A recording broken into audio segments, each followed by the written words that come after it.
সম্মানিত সকল ডেলিগেট ভাইদেরকে শান্ত হয়ে আসন গ্রহণ করার জন্য অনুরোধ করছি। সবাই বসে পড়েন, সবাই বসে পড়েন, কেউ দাঁড়িয়ে থাকবেন না, সবাই বসে পড়েন, সবাই বসে পড়েন,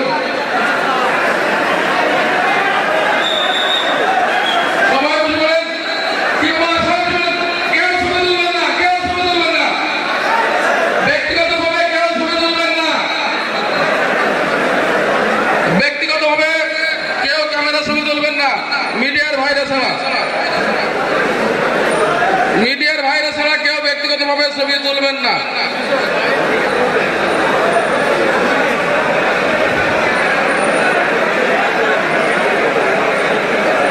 এ পর্যায়ে একটি ইসলামী সংগীত পরিবেশন করার জন্য অনুরোধ করছি।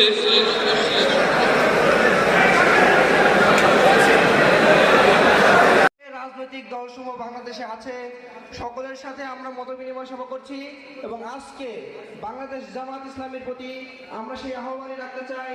বাংলাদেশ যে সংকটকাল অতিক্রম করছে, এই সংকটকালে সকল রাজনৈতিক দল মত নির্বিশেষে আমাদের এই শত্রুদের রুখে দিতে হবে।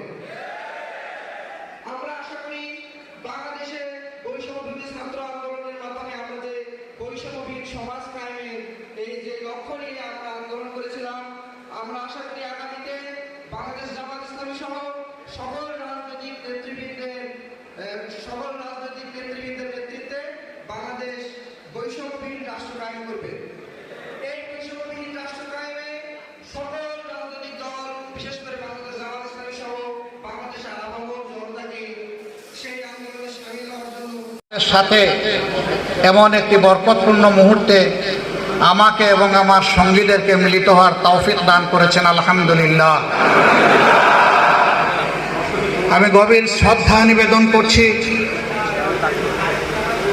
সেই সমস্ত মর্দে মুজাহিদদের আত্মার প্রতি যারা বাংলাদেশের মানুষকে প্রত্যাশিত একটি পরিবর্তন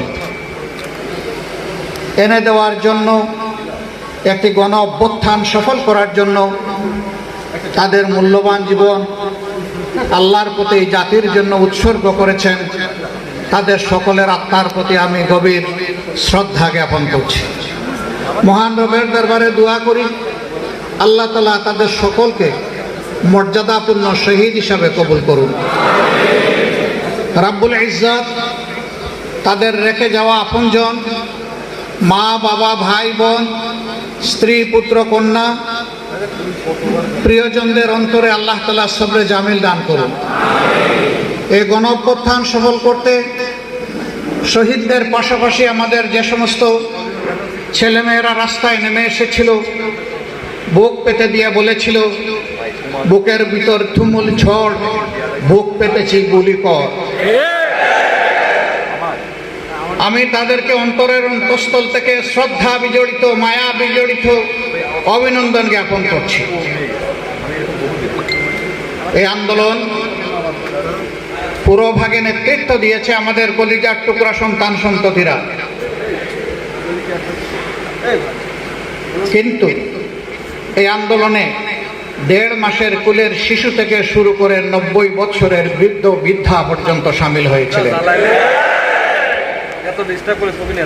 একজন মা ঢাকার রাজপথে তার 1.5 মাসের কচি শিশু কোলে নিয়ে হাজির হয়েছিলেন।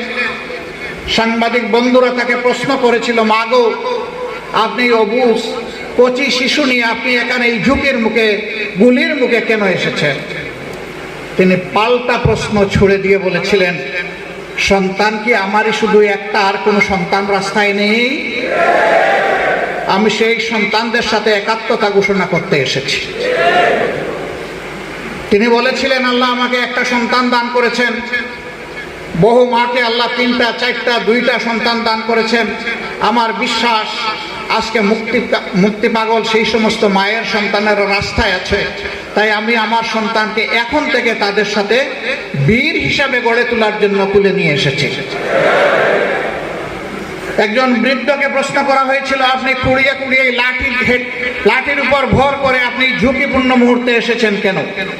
তিনি বলেছিলেন, আল্লাহ তাআলা আমাকে অনেক হায়াত দিয়েছেন, জীবনে অনেক কিছু ভোগ করেছি, আল্লাহর দেওয়া শোভা সৌন্দর্য নিয়ামত আমি ভোগ করেছি, কিন্তু যে সন্তানেরা একটা ফুটন্ত কলি হয়ে মোবারক হোসেন মঞ্চে আসন গ্রহণ করেছেন বাংলাদেশ জামাত ইসলামের কেন্দ্রীয় মজলিস শুরার অন্যতম সদস্য এবং কুষ্টিয়া যশোর অঞ্চলের টিম সদস্য জনাব আলমগীর বিশ্বাস ভাই।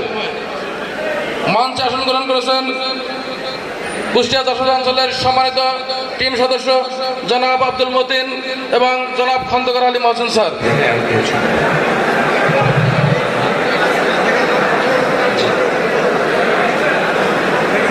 আসসালামু আলাইকুম ওয়া রাহমাতুল্লাহ।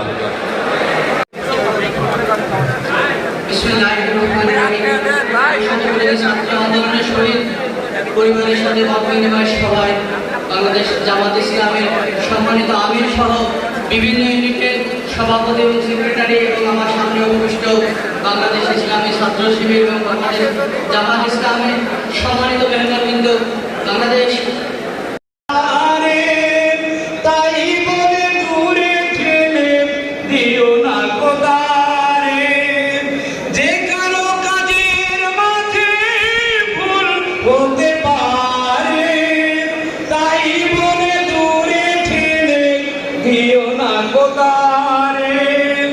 দূরে ঠেলে দিলে সে তো সারাটি